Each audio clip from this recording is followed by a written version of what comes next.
Good morning, friends.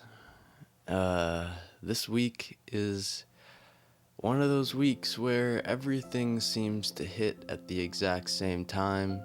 You got deadlines on multiple different axes, and you're just at the point where you're like, dang, this is just too much.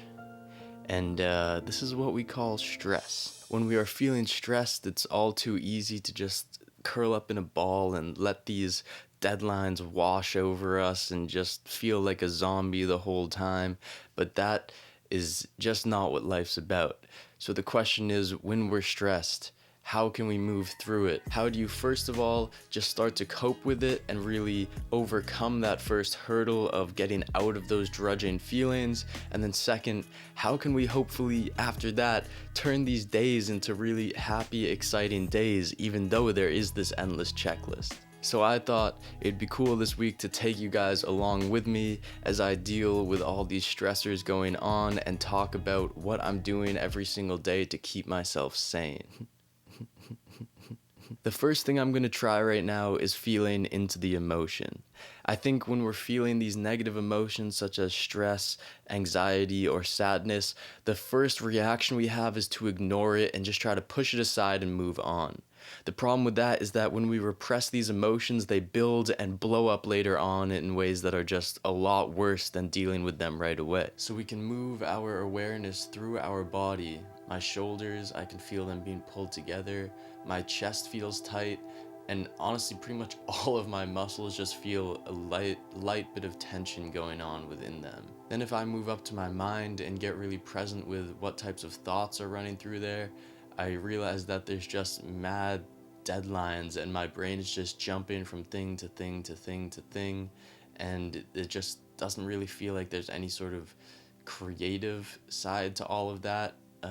It just feels kind of stagnant in this cycle. Doing that right there just gave us a key to how to heal ourselves. My body is tense, so doing some movement, some stretching, that sort of thing will be fantastic. I also know that my mind is racing, so taking a second to become really still is also going to be huge for me. Another thing I noticed was the tightness in my chest.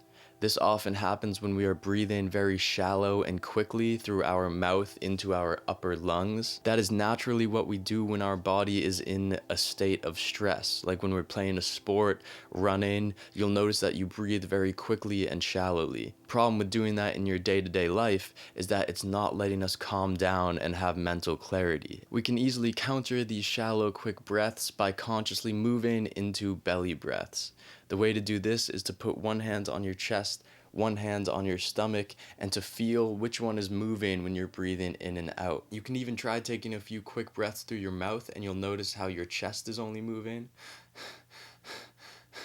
And then if you switch to deep breaths through your nose, you'll notice that your entire diaphragm expands in the lower regions, and that is what's going to give you this very whole and, relaxed feeling. And that's going to tell your entire body and mind that you are safe right now and that you can really sit back and you don't need to be on high alert.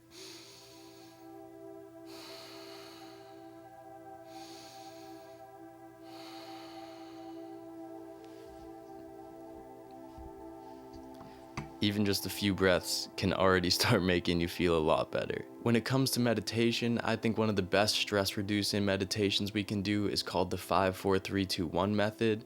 It's a senses meditation where you first look at 5 things and say them out loud to yourself of what are 5 things I see right now. Then you go to 4 things you hear right now, 3 things you smell right now, 2 things you can feel right now, and 1 thing you can taste.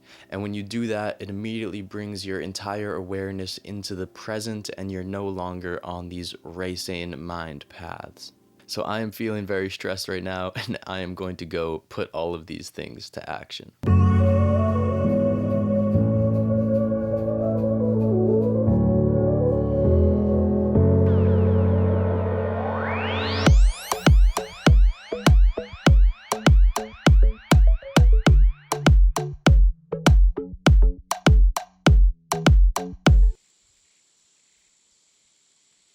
Yeah, so after those quick few exercises, I am feeling so much better. I think that's really a trifecta of healing right there. If you do some breath work, then some stillness practice, and then some movement, or any order of those three things. That's how I like to start my days, because it just sets you off on this foot of calmness, flow, and low stress. For now, I'm feeling really good, but got a whole lot of stuff on the agenda. I'm sure that stress will boil up again, so let's see where it goes. Whenever I'm stressed out, I end up writing tons of different lists all over the place, and they're never in one concise area. That is why whenever I'm stressed, I like to take a minute first to organize where all of my to-dos are, put them all in a list, and specifically say what I need to do today to get myself to a point where I will be happy with what I have done.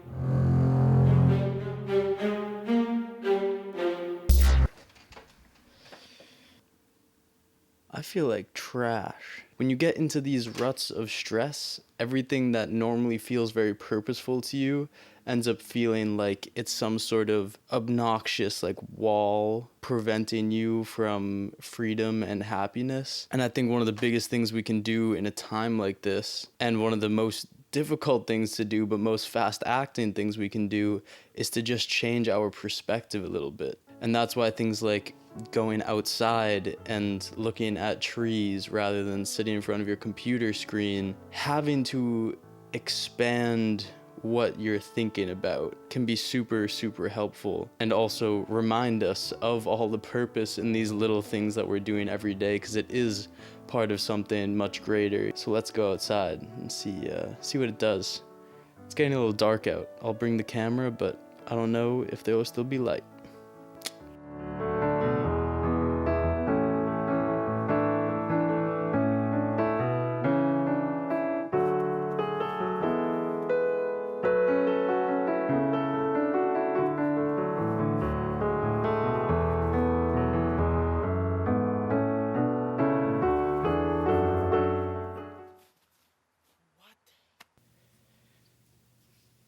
As if this week didn't already have enough going on, last night I'm lying here in bed, nice and peaceful, reading a book. Wind is blowing like crazy, and then the super big gust comes up, and I'm like, geez, the house is kind of shaking, and I'm just sitting there like, wow, I'm so glad to be nice and safe and warm inside.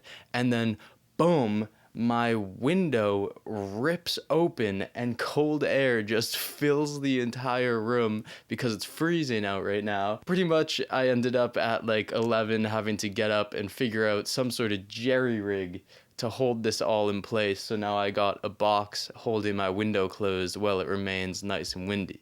I find it interesting how when we're in these kind of stressful periods, it seems like more and more things just pile up. But I think what's actually going on is we're just noticing all the little things more because we're in a more sensitive state already.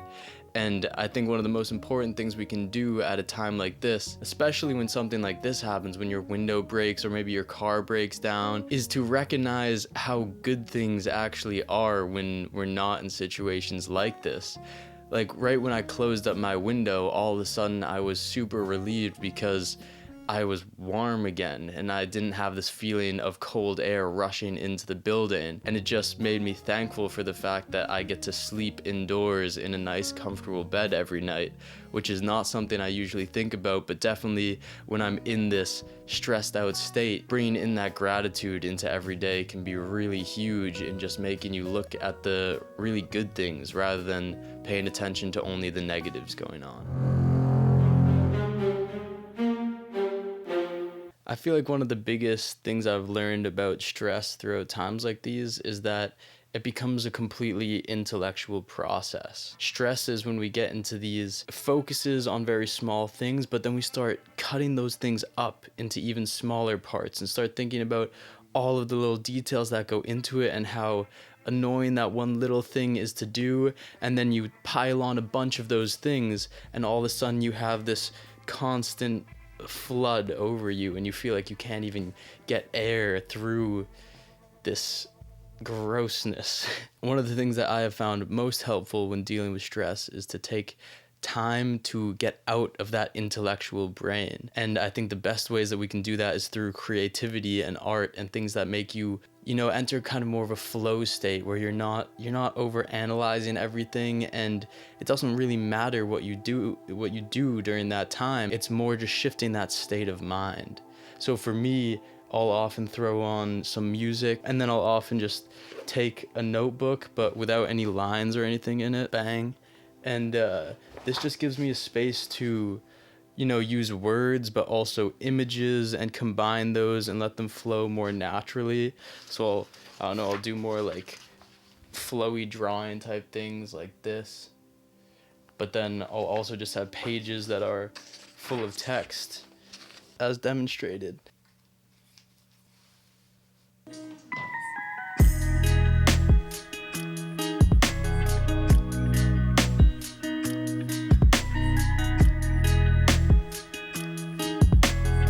When we intellectualize things all the time, life starts to feel really serious. All of a sudden, deadlines are the most important thing about life, rather than the breath, the air that you're breathing, and the food that you're eating, which are the things that are actually keeping you alive.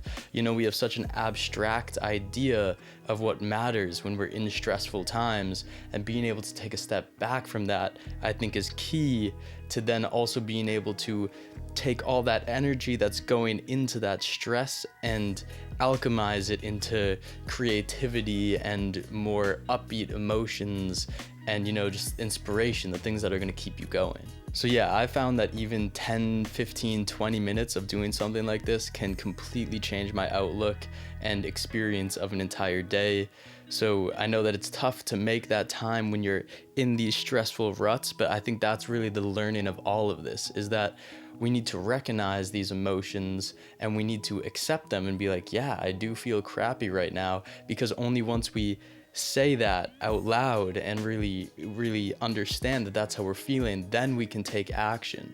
And yes, it's hard to take that first step sometimes, but knowing that you can very easily move yourself past those things is so empowering, because it means that we don't need to live a life that's just caught up in these treadmills. Like, we have the ability to just recognize we're on a treadmill and say, you know what, I would rather be walking through the woods right now and actually going where I want to go. And by taking that pause and recognizing the treadmill, we are able to then step off and say, time for life. So it is now the end of the week, and I am actually feeling fantastic right now. I think the biggest thing this week was just the mindset that I came at it with. Look, I'm not gonna let this stress just take me over right now, and instead I'm gonna do proactive things to move myself out of that. Of course, there are a lot of other things I was doing that I couldn't just show it all on camera because it would just take a super long time. I was making sure to hydrate well, always getting good exercise every day, eating good food, and taking time to chat with friends. I got to catch up with a buddy in Utah who I haven't talked to in a really long time. It's the little things like that that really have the power to completely change our days, as long as we are present to give ourselves to them. And I think that's the main thing about stress. When we're able to step away from it a little bit, we start to understand, like, dang, yeah, there's a big checklist of things to do, but those don't have power over me and my experience of this day. Like, even if I need to do a bunch of things, I can do those things joyfully, or I can do those things in a stressed state. And these types of practices are what we can do to keep ourselves in that joyful state of being. If you enjoyed this content, it would mean the world to us if you would subscribe to this channel, A New Dream, where my buddy Mitch and I are in search of more fulfilling ways to live. The channel is all about practical advice and this whole process of growing that we move through with you. I hope that using some of these tools, you guys are able to overcome all the different stressors in your life and start to alchemize those into beautiful days. Thanks again for being here. If you have any comments or questions, you can leave them below and I'll make sure to answer them. Much love.